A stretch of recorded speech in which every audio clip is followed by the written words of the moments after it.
You are tired in a way that is hard to explain to anyone who has not been there. Not physically tired, though maybe that too, but the deeper kind of tired that comes from fighting something nobody around you can see. You have been praying the same prayers for longer than you expected to be praying them. You have been holding on to a promise that has not shown up yet. You have been showing up faithfully to a God who sometimes feels very quiet, and somewhere in the middle of all that waiting, a thought started creeping in. What if nothing ever changes? What if this is just how it is going to be? I want to talk to you honestly today about something that most people in your position never get told. The hardest part of your battle and the end of your battle often look exactly the same from the outside. Both feel like waiting. Both feel like silence. Both feel like wondering if God is still paying attention. But here is what is different. In the final stretch, there are specific signs that show up in a believer's life that are unmistakably different from ordinary struggle. And today on Bible Unmasked, we are going to look at all 5 of them. Because one of them in particular, the second one, is something most people completely misread, and it causes them to quit at the exact moment they are closest to the breakthrough they have been praying for. Before we get into the 5 signs, I want to take you back to one of the most desperate moments in all of Scripture. Israel is standing at the edge of the Red Sea with Pharaoh's army closing in fast behind them. In front of them, water as far as they can see with no boats, no bridge, and no visible way forward. From a purely human perspective, it is completely over. The people start turning on Moses, asking why he brought them out here to die, saying it would have been better to stay as slaves than to come this far only to end like this. Everything they had trusted God for looked like it had just collapsed. And Moses says something that I think is one of the most important sentences in the entire Old Testament. Stand firm and you will see the deliverance the Lord will bring you today. Not eventually, not someday, today.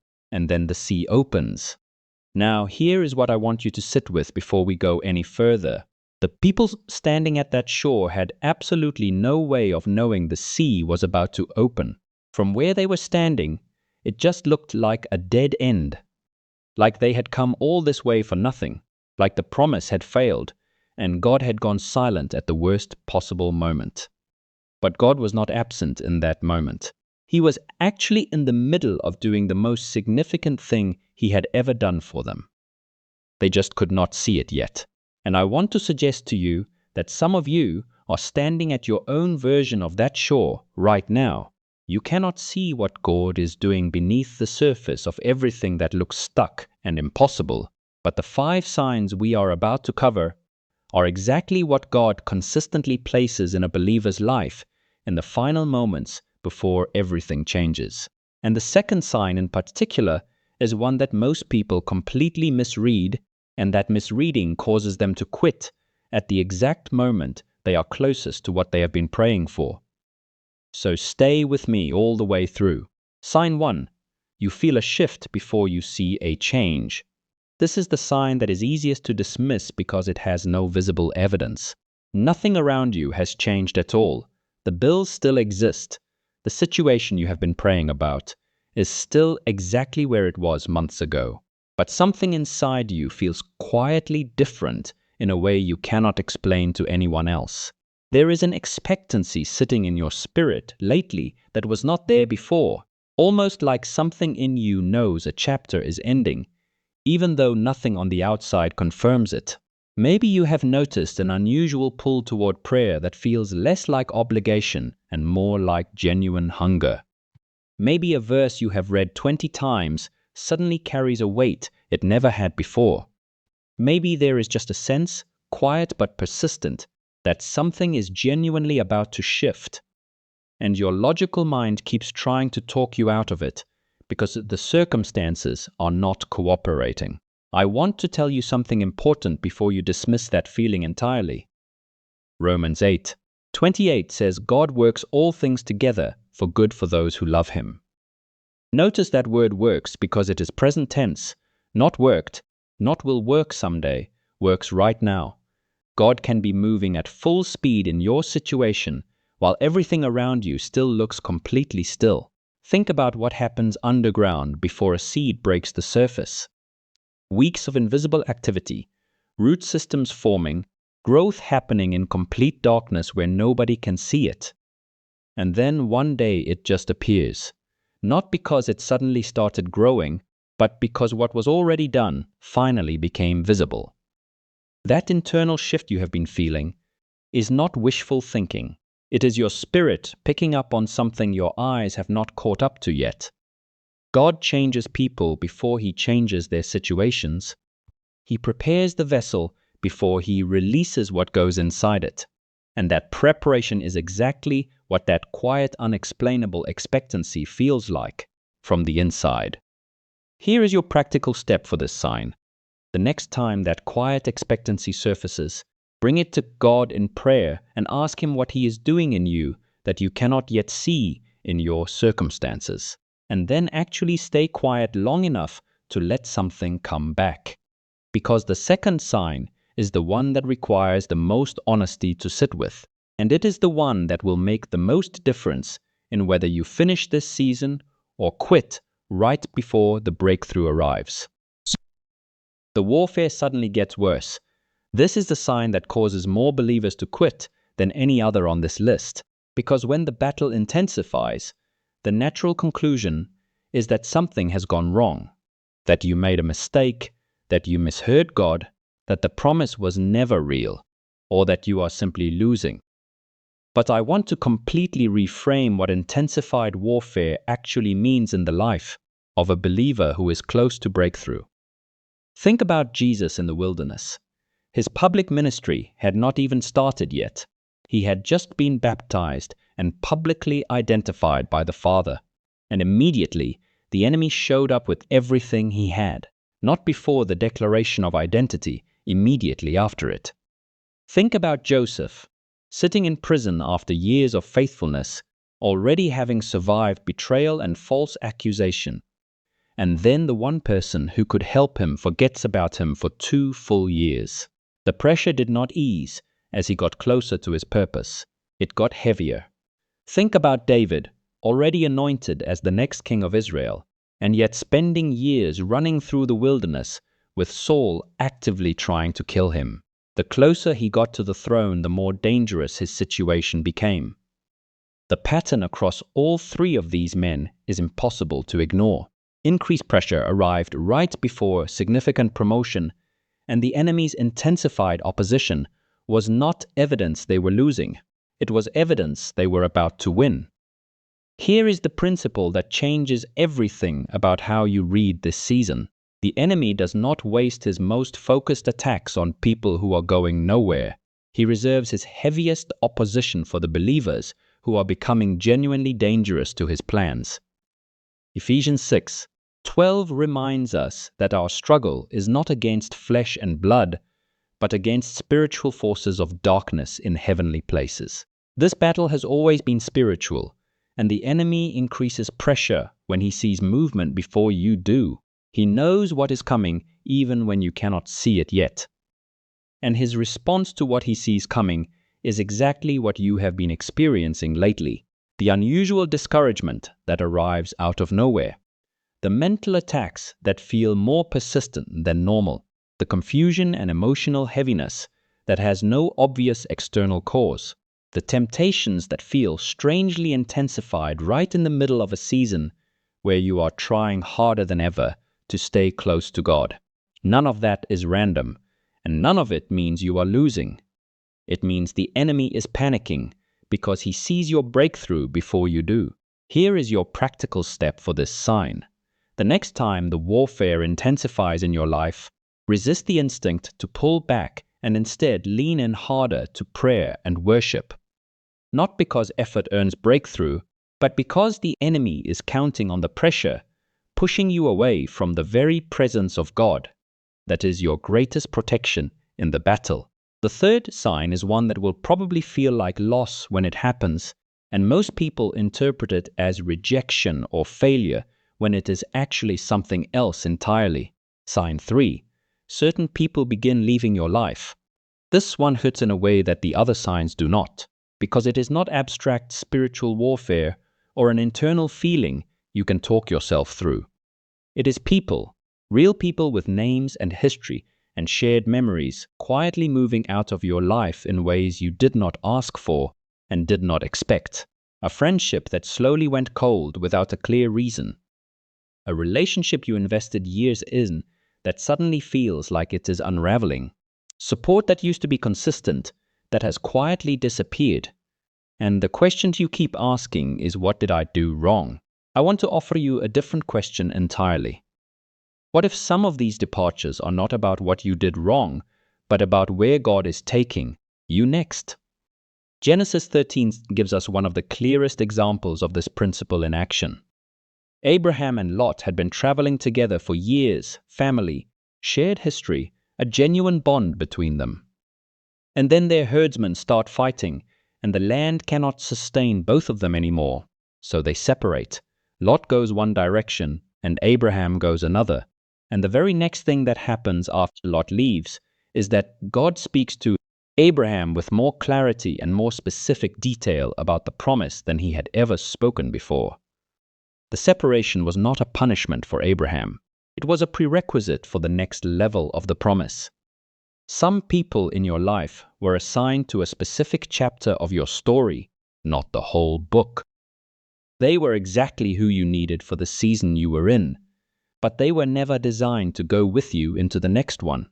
And when God begins moving you into new territory, the people who belong in the previous chapter naturally start creating distance. Not always dramatically, not always with a clear explanation, sometimes just quietly and gradually, until you look up one day and realize they are no longer close. Here is what makes this sign so easy to misread. When someone leaves, the natural response is to chase them, to fix it, to restore what was there before, to figure out what went wrong so you can make it right again. And sometimes that is the right response. Sometimes relationships need repair and reconciliation and genuine effort to restore. But sometimes the closing of a door is God's hand at work, not a problem to be solved, but a preparation to be received. The question worth asking honestly is whether you have been spending energy trying to hold on to something God is already releasing.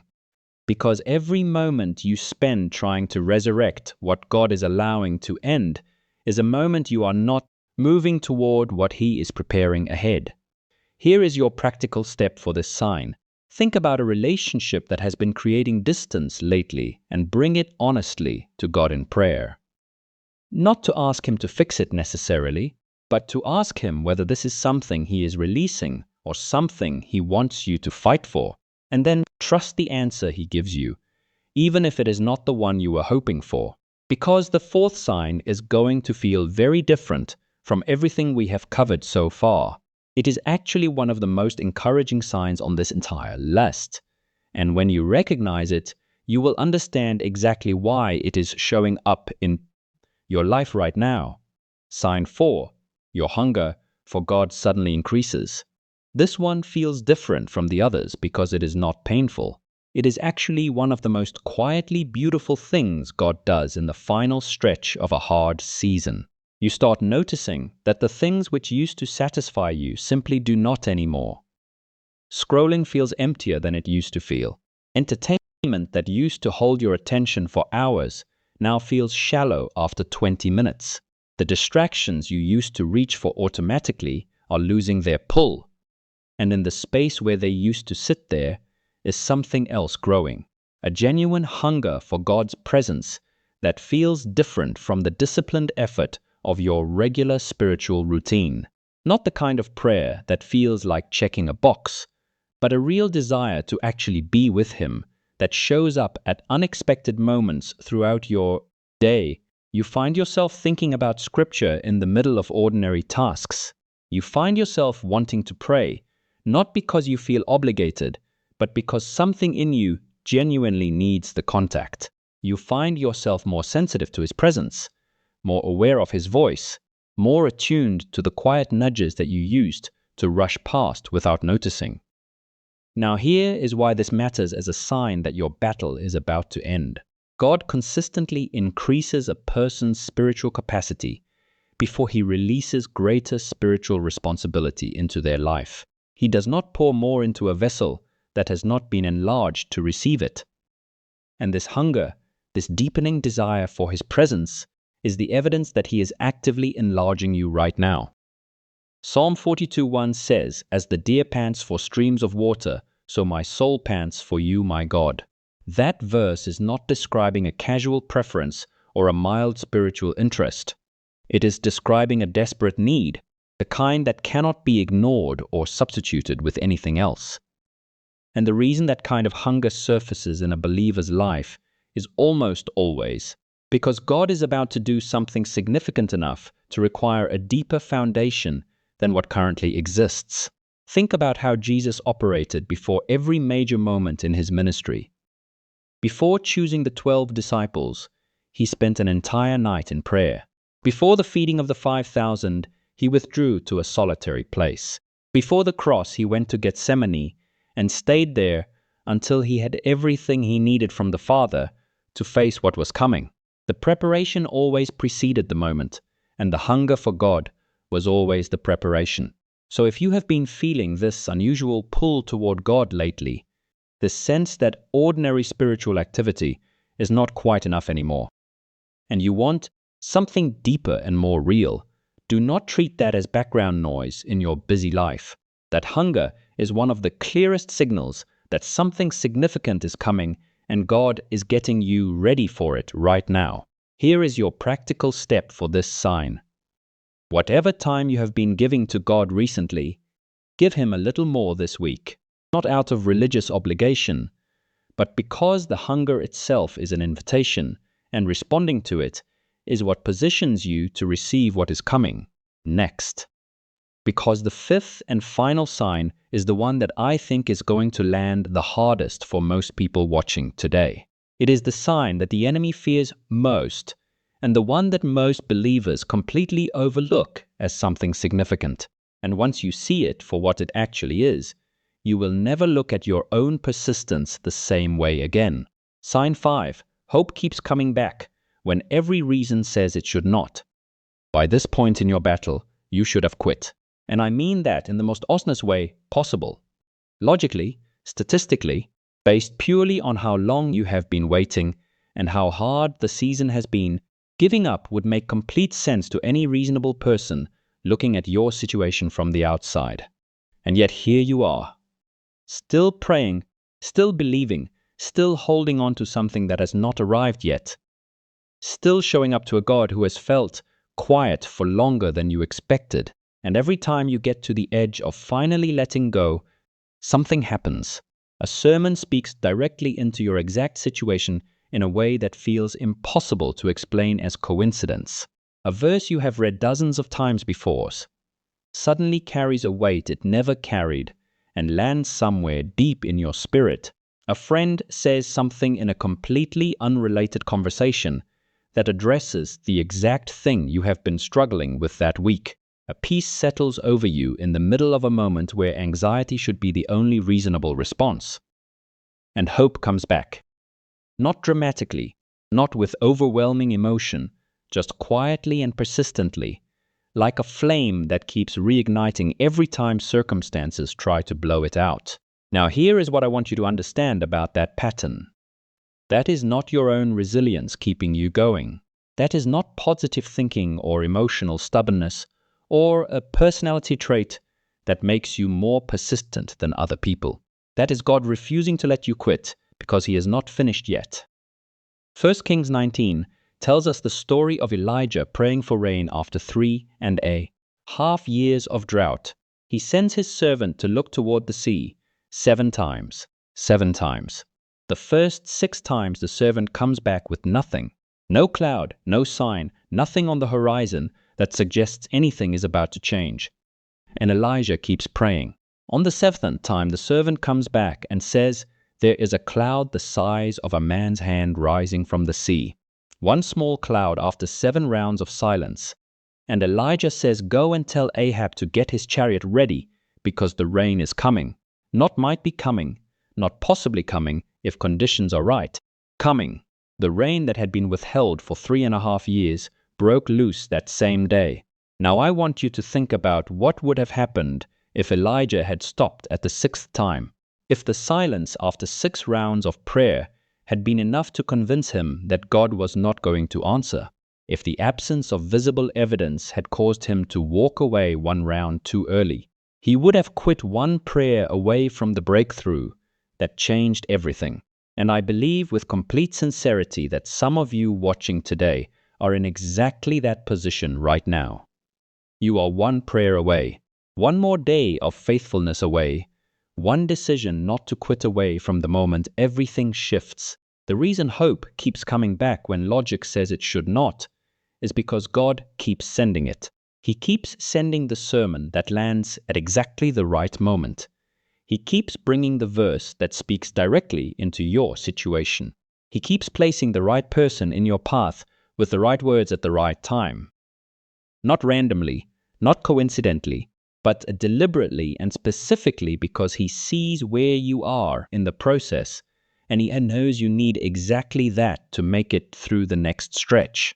Galatians 6:9 says, "Let us not grow weary in doing good, for at the proper time we will reap a harvest if we do not give up." That phrase, "at the proper time," is worth sitting with, because it means the harvest was never the question.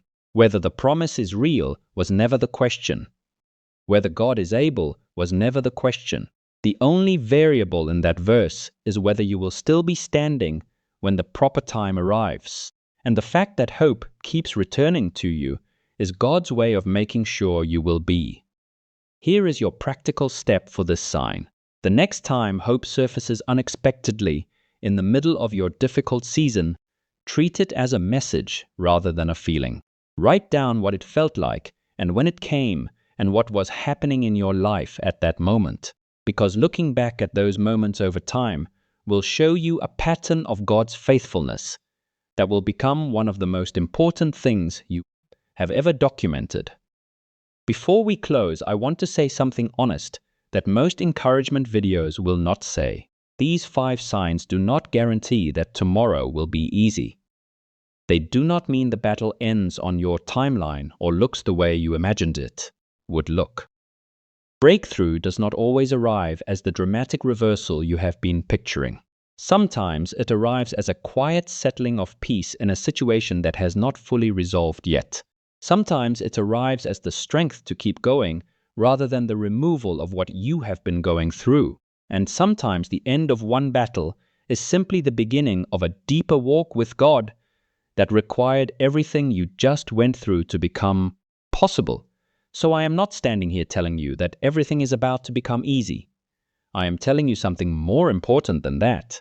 I am telling you that the God who started this in you has not abandoned you in the middle of it.